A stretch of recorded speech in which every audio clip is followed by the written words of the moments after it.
भगवान शिव की रहस्यमयी पुत्री मां अशोक सुंदरी की अद्भुत कथा। भगवान शिव और माता पार्वती की एक ऐसी पुत्री भी थी जिनके बारे में बहुत कम लोग जानते हैं।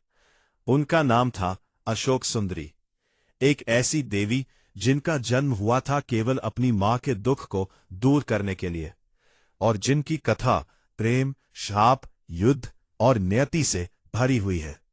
जब भगवान शिव और माता पार्वती के पुत्र कार्तिकेय बड़े होकर देवताओं के सेनापति बन गए और अपने कर्तव्यों में व्यस्त रहने लगे, तब माता पार्वती को अपने पुत्र से दूर होने का गहरा दुख होने लगा।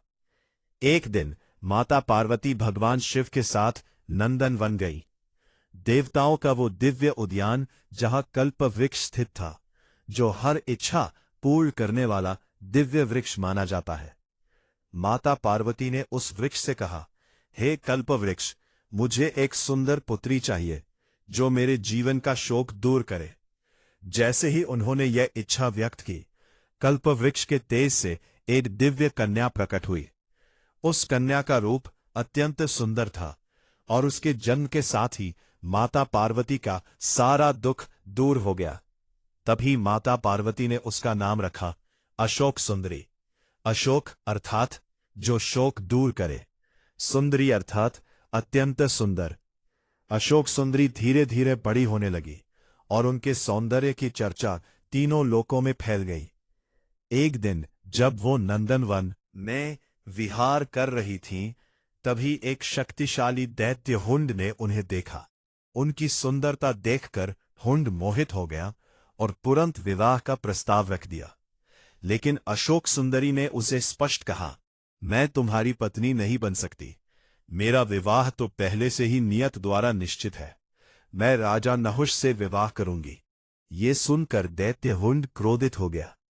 उसने सोचा, यदि नहुष जीवित ही नहीं रहेगा तो अशोक सुंदरी उससे विवाह कैसे करेगी।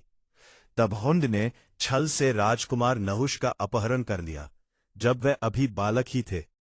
लेकिन देवताओं की कृपा से नहुष बच गए और उन्हें महान ऋषि वशिष्ठ के आश्रम में पाला गया। वहीं नहुष बड़े हुए, शक्तिशाली, तेजस्वी और धर्मपरायण। उधर अशोक सुंदरी को जब हुंड की चाल का पता चला तो उन्होंने क्रोध में उसे श्राप दिया, हे दुष्ट, जिस नहुष को तुमने मारने का प्रयास किया है उसी के हाथों तुम्हारा वध होगा। वर्षों बाद जब नहुष युवा हुए तो ऋषियों ने उन्हें उनके वास्तविक जन्म और भाग्य के बारे में बताया। उन्होंने जाना कि उनका विवाह स्वयं भगवान शिव की पुत्री अशोक सुंदरी से होना है और उन्हें दैत्य हुंड का वध करना है। नहुष ने युद्ध का संकल्प लिया। भयंकर युद्ध हुआ। दैत्य हुंड अपनी समस्त मायावी शक्तियों के साथ युद्ध भूमि में उतरा, लेकिन अंततः नहुष ने उसका वध कर दिया। इस प्रकार अशोक सुंदरी का श्राप सत्य हुआ। इसके बाद नहुष और अशोक सुंदरी का विवाह हुआ। यह विवाह केवल दो व्यक्तियों का नहीं, बल्कि दैवीय नियति की विजय का प्रतीक था। आगे चलकर नहुष महान राजा बने और उनके पुत्र हुए ययाति, जो आगे चलकर चंद्रवंश के अत्यंत प्रसिद्ध सम्राट बने। अशोक सुंदरी का आध्यात्मिक महत्व। अशोक सुंदरी को माना जाता है सौंदर्य की देवी, आनंद और शुभता की देवी, दुखों को दूर करने वाली शक्ति और मनोकामना पूर्ण करने वाली देवी। कुछ परंपराओं में उन्हें बाला त्रिपुरा सुंदरी का रूप भी माना जाता है।